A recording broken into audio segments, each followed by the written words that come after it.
बेंगलुरु में भारी बारिश की वजह से एक निर्माणाधीन इमारत ढह गई, जिसके बाद मलबे में दबने से एक मजदूर की जान चली गई। अब भी कई लोग फंसे हुए हैं। सूचना पर रेस्क्यू टीम पहुंची। घटनास्थल पर राहत बचाव का कार्य शुरू किया गया। प्रशासन की टीम मलबे में फंसे लोगों को निकालने की कोशिश कर रही है।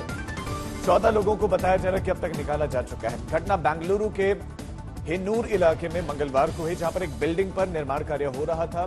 कुछ दिनों से वहां पर बारिश भी हो रही थी, इसकी वजह से इमारत गिर गई।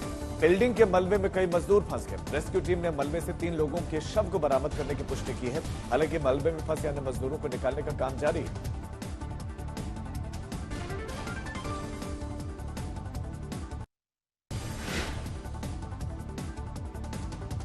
शिंदे गुट की शिवसेना ने महाराष्ट्र विधानसभा चुनाव के लिए मंगलवार की देर रात 45 उम्मीदवारों की पहली सूची जारी कर दी है। मुख्यमंत्री एकनाथ शिंदे कोपड़ी 5 पाखाड़ी से चुनावी मैदान में होंगे। वन मंत्री उदय सामंत को रत्नागिरी से टिकट दिया गया है। माइन सीट से शिवसेना ने सदानंद शंकर को उम्मीदवार बनाया है। वहीं सीट पर उनका मुकाबला महाराष्ट्र नवनिर्माण सेना यानी कि मनसे अध्यक्ष राज ठाकरे के बेटे अमित ठाकरे से होगा।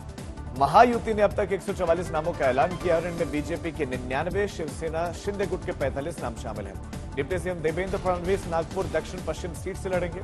महाराष्ट्र बीजेपी के अध्यक्ष चंद्रशेखर बावनकुले कामसी से लड़ेंगे। आपको बता दें कि महाराष्ट्र में 20 नवंबर को वोटिंग होगी, जबकि नतीजे 23 नवंबर को आएंगे। महाराष्ट्र विधानसभा चुनाव 2024 के लिए राज्य की 288 सीटों के लिए मंगलवार को महाविकास आघाड़ी के बीच में सीट शेयरिंग तय हो गई। लगभग 4 घंटों तक तीनों ही पार्टियों के नेता के बीच में बैठक चली। बैठक के बाद शिवसेना उद्धव गुट के नेता संजय राउत ने कहा कि एमवीए में सीट शेयरिंग फाइनल हो चुका है। कोई भी और मीटिंग अब नहीं होगी।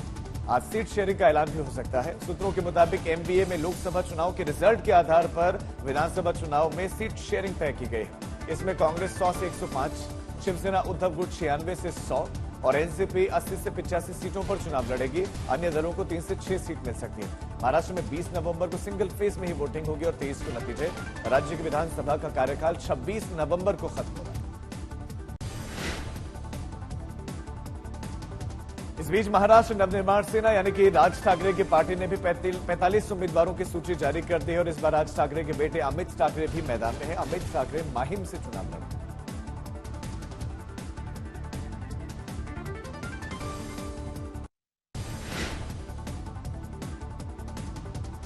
दिल्ली के जामिया विश्वविद्यालय में दिवाली के मौके पर आयोजित कार्यक्रम में 2 ग्रुप के छात्रों के बीच में झड़प हो गई। मारपीट भी हुई।